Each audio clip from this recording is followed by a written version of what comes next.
Jodie, in Killing Eve, your main accent is amazing, but then you go off and do the different languages and things. Like, was that something... I mean, obviously, we'd heard you do kind of English accents. Yeah. But was that something you knew you could do? Like, as a kid, were you good at accents? I've always, like, imitated, like, adverts and stuff with my dad. But I was the same as Anne. Like, in the audition, it was like, you know, she speaks many languages. And I was like, of course. Yeah. Like, so do I. And then, like, never thinking that I would, like, you know, it would happen. And then as each episode came through, I was like, oh... Russian, German, like, they kept going. I try to stay off social media, so my publicist told me, you know, people are talking about your voice and these sorts of things, and it really made me self-conscious for a second, because I thought, am I being phony? Is this not my voice? And then I thought, no, I'd have to think consciously to not talk how I am right now. But my voice sounds different when I talk to my dog, or when I talk to my dad, or when I'm here right now. You know, we all have different bits of ourselves that we're releasing. But when I was really questioning it, I thought, okay, for one thing, I'm older now. Maybe sometimes I have a Southern twang, but I don't think this is Southern. If I tried to sound like Elvis, I would sound very different right now. Don't do it. Yeah, I'm not gonna... You have to pay extra for that. Austin, don't mean to be rude in any way, but what the fuck happened to you? Did you know? That's Austin, yeah. By the way, that's how I met him the first time, because everybody said, have you met Austin yet? Oh, you're gonna love Austin, you're gonna love Austin. Then finally, I knocked on his trailer door and I opened the door to this pasty, bald, emaciated, But you didn't shave your head? No, I was going straight to another film called The Bikeriders with Tom Hardy, and Jeff Nichols, who was directing it, said, can you please not shave your head for that, because it's going to be tricky to get your hair back that quickly.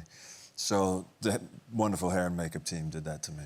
Wow. That's a bold wig. Yeah, isn't it incredible? That's amazing. And it's not just up here, doesn't it? Where does it start? It attaches where my eyelids are. You didn't have to shave your eyebrows either. No. Oh, that's cool. Wow. But it's incredibly meticulous, because if they're a millimeter off, you can't open one eye, and so yeah, they were incredible. How long was forever? Was it like an hour? 3 hours. Oh, no. Yeah. Shave my head. Shave my head. For women doing red carpet, is it fun, or is it just a hideous pressure to kind of like, oh God, what am I in now? I'm more going... I'm like, comfort is key. I'm going down the route of, like, I like to celebrate it, but I do want to feel like myself. Was it at the Golden Globes you had a dress that went sort of viral? Yeah, I went to the Golden Globes and I was leaving a party, like, early hours in the morning, and there's paparazzi taking pictures, and they were like, Jodie, how do you feel being compared to Baby Yoda? And I was like, what? And then, like, got in the car, and I went on Google, and I was like, Baby Yoda, and I looked at Baby Yoda, and there I was. Yeah. And you know what? I kind of did. This was... Well, I don't think it's particularly fair. This was... I mean... But he's cute. He's so cute. There's a whiff of Baby Yoda. He's adorable. I guess it's the shoulder pads. Yeah. For ears, I don't know. No. Yeah. I don't know. I think that's digging. Just to say that's something. stupid. That's really stupid. You look cute, girl. Beautiful. Thank you. You look That's gorgeous. beautiful. That's all I need. And I That think the dress emerald is green, honey. gorgeous. I think you look fabulous. Yeah. Internet, stupid internet. Baz Luhrmann released this clip of... This is you rehearsing Jailhouse Rock. Oh, wow.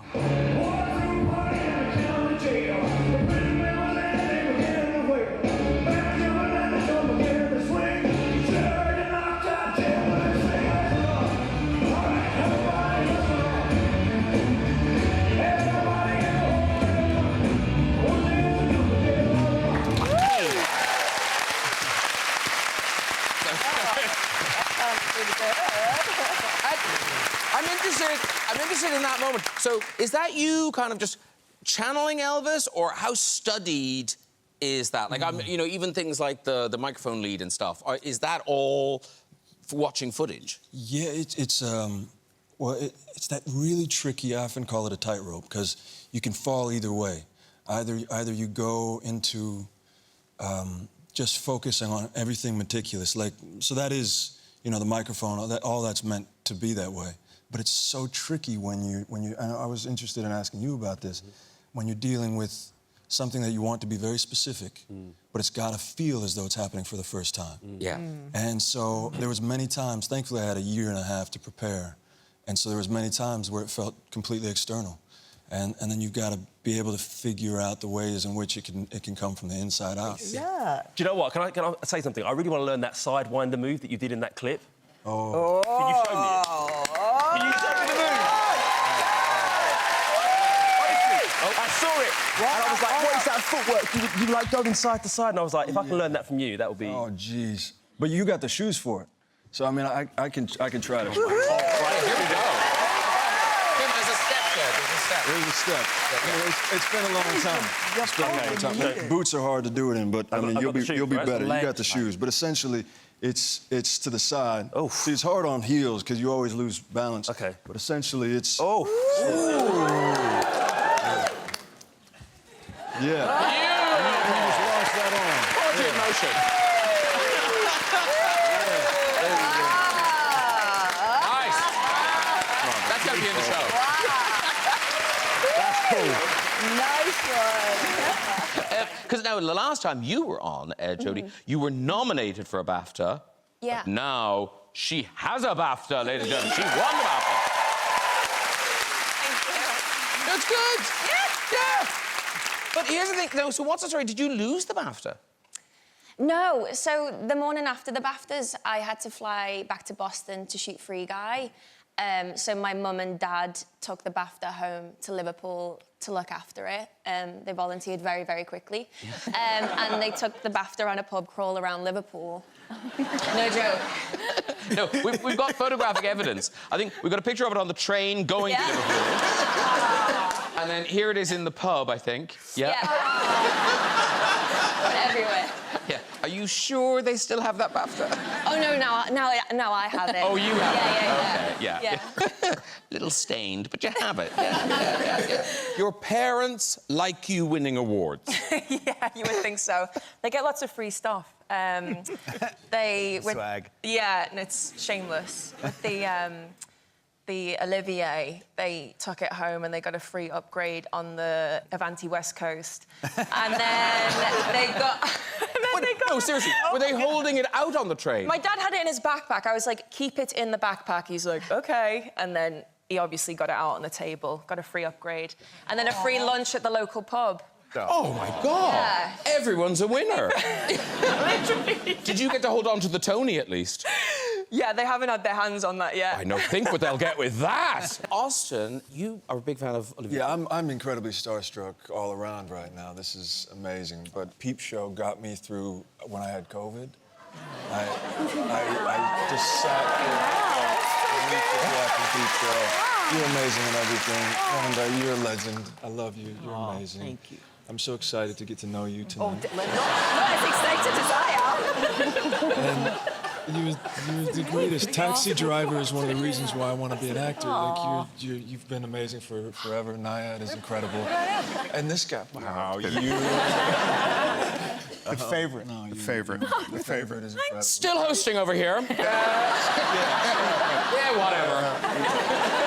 And we saw Tom Hanks there playing Elvis's manager, Colonel Tom Parker. What a legend. But this is your first big role as a very experienced actor. Did he feel responsibility to you, or did you just go, this is your moment, you go, you shine? Well, I had no idea what it was going to be like. You know, whenever you meet somebody that you admired for a long time, you hope that they're going to be warm to you, but you never really know. And somebody like Tom, you know, he's been doing this for so long, and he's such a master of his craft. And so I was intimidated. And then the first time that I met him, Baz had this little house in Australia with along this riverbank. And so I came and I knew I was going to be meeting Tom for the first time. And I walked through the house and see Tom and Baz down by the river. And I come walking up and Tom turns around and he sees me and he goes, "My boy, give me a hug." And he gives me the biggest bear hug. Oh, my God. And then Baz said, you know, let me give you guys a moment. And so Baz went into the house and Tom and I just talked for so long. And at one point he said, you know, I was at the studio earlier today and I was choosing which doors I was going to throw up outside of for the first couple weeks. And I said, well, why, are you nervous? And he goes, oh, yeah, I'm so nervous.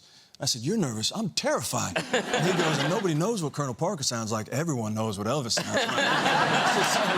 So suddenly we were colleagues, you know? We were both being able to share in our fear and in our, you know, we were joined in that way. I had like a moment when I was on set last year, and I had this flashback of when I met my agent in London, and I was terrified, sat in her office, and, you know, she was like, you know, so what is it you want to do? And I was like, I want to be in period films. I want to be like Keira Knightley. It's basically what I said. And then last year I was like, oh, this is, you know, it's happening kind of thing. So it was really nice. And of course, with period films, obviously there comes the big costumes, the candles, the castles, but also horses. And you did very well. You avoid horses for nearly all of this film. Everyone else is on a horse, not you. And then comes the horse. Yeah, I asked for a man to pull me along on the horse, was what I asked for, because I'm quite nervous with horses. They're beautiful creatures, but I've not been on them much, so whenever I could, I would kindly ask a gentleman to pull me along on a string. Yeah. That's how I did it. But presumably on your CV, does it say horse riding? Yeah. It's like rule number one from when I was younger. It's like, if they ask if you can ride a horse, you say yes, and we worry about that later on. Yeah. And it's like, okay.